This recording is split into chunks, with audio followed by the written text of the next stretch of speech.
आप सभी को नमस्कार। ज्ञान की आराध्य माँ भगवती के चरणों में वंदन कर आज की कक्षा आरंभ करते हैं। उत्तरामचरित के प्रथम अंक चित्र दर्शन का अध्ययन कर रहे थे। अर्जुन नामक चित्रकार द्वारा बनाई चित्रविधि को राम, सीता, लक्ष्मण देख चुके हैं। चित्रविधि को देखकर सीता के मन में इच्छा, जिसे दोहद कहते हैं, उत्पन्न हुई। वे सघन वनावलियों से युक्त अरण्य में विहार करना चाहती थीं। गंगा के निर्मल शीतल जल में स्नान। राम लक्ष्मण को आदेश देते हैं कि बिना हिचकोले वाला रथ उपस्थित करो, जिससे सीता की शीघ्र दोहद पूर्ण हो। लक्ष्मण के चले जाने पर राम सीता को चंद्रकांत मणि के समान शीतल भुजा को उनके गले में डालने के लिए कहते हैं। अब आगे। तथा कारयन सानंदम प्रिय किमेतत्। तथा कारयन वैसा कराते हुए, सानंदम आनंद के साथ। राम कह रहे हैं प्रिय किमेतत्, प्रिय यह क्या है। जैसे ही सीता ने अपनी भुजा राम के गले में डाली तो राम की मनःस्थिति किस प्रकार की हुई, उसी का सुंदर सा चित्रण प्रस्तुत श्लोक में है।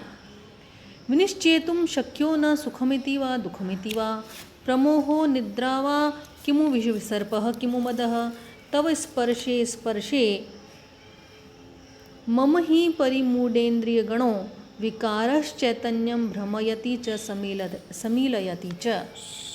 अर्थात तव स्पर्शे स्पर्शे, हे प्रिय तुम्हारे प्रत्येक स्पर्श में, परिमूढ़ेन्द्रिय गण, परिमूढ़ प्लस इंद्रिय प्लस गण, परिमूढ़ इंद्रिय गण, इंद्रिय गण अर्थात इंद्रिय समूह को मूढ़ करने वाला, इंद्रिय समूह को मूढ़ करने वाला। विकारः विकार, मम चैतन्यम मेरे चैतन्य को, मेरे ज्ञान को क्या करता है, कह रहे भ्रमयति च, भ्रमित कर देता है, भ्रांत कर देता है।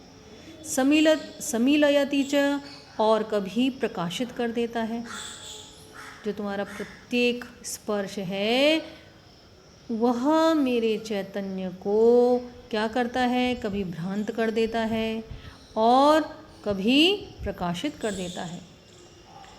अतएव अयं सुखमिति वा दुःखमिति वा, और यह सुख है अथवा दुख है, इसका भी मुझे ज्ञान नहीं। और प्रमोह निद्रा वा, यह प्रमोह मूर्छा है अथवा निद्रा है, मोह निद्रा है, इसका भी मुझे ज्ञान नहीं। और विष विसर्पः किमु मदः किमु, यह विष का प्रसार है अथवा मद है। कह रहे हैं राम इति विनिश्चेतुं न शक्यः, यह निश्चय नहीं किया जा सकता कि तुम्हारा जो प्रत्येक स्पर्श है वह इंद्रिय समूह को मूढ़ कर देने वाला है, मेरे चैतन्य को कभी भ्रांत कर देता है, कभी प्रकाशित कर देता है। इसलिए यह विकार सुख है अथवा दुख है, मूर्छा है अथवा निद्रा है, विष का प्रसार है अथवा मद है, यह निश्चय नहीं किया जा सकता। प्रस्तुत श्लोक संयोग श्रृंगार के उदाहरण के रूप में 10 रूपक में उद्धृत है और यह श्लोक महाकवि भवभूति के अनेक भावों को एक साथ व्यक्त करने की मनोवैज्ञानिक विश्लेषण की क्षमता का उत्कृष्ट उदाहरण है। सीता के स्पर्श से राम की मानसिक स्थिति का अभिराम चित्रण है यहाँ पर। और प्रस्तुत श्लोक में संधि अलंकार है, शिखरणी छंद है।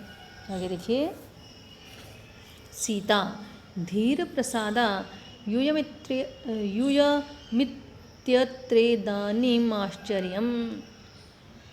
यूयम आप लोग हमारे ऊपर स्थिर अनुग्रह वाले, धीर प्रसादा, इसलिए इसमें इदानीम आश्चर्यम, इसलिए यहाँ पर कोई आश्चर्य नहीं है। धीर प्रसादा यूयम इति अत्र दानिम आश्चर्यम, इसलिए इसमें आश्चर्य क्या है, इसमें कोई आश्चर्य नहीं है कि आप हमारे ऊपर स्थिर अनुग्रह वाले हैं, आप हम पर कृपा रखते हैं, इसलिए इसमें कोई आश्चर्य की बात नहीं है। रामः।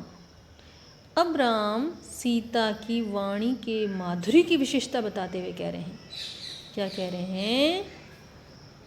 म्लानस्य जीवकुसुमस्य विकासनानि संतर्पणानि सकलेन्द्रिय मोहनानि एतानि ते सुवचनानि सरोरुहाक्षी कर्णामृतानि मनसश्च रसायनानि।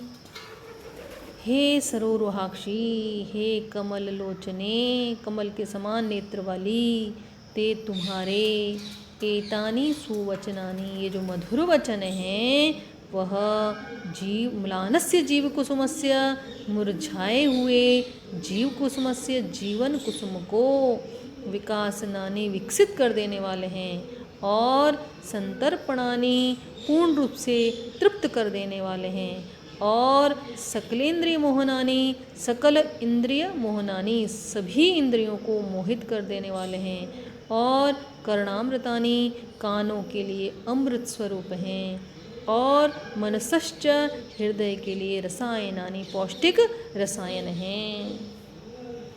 प्रस्तुत श्लोक में कवि ने सीता के वाणी माधुर्य को बताया है कि सीता के वचनों में मधुरता है जो जीवन रूपी पुष्प को खिलाने में समर्थ है।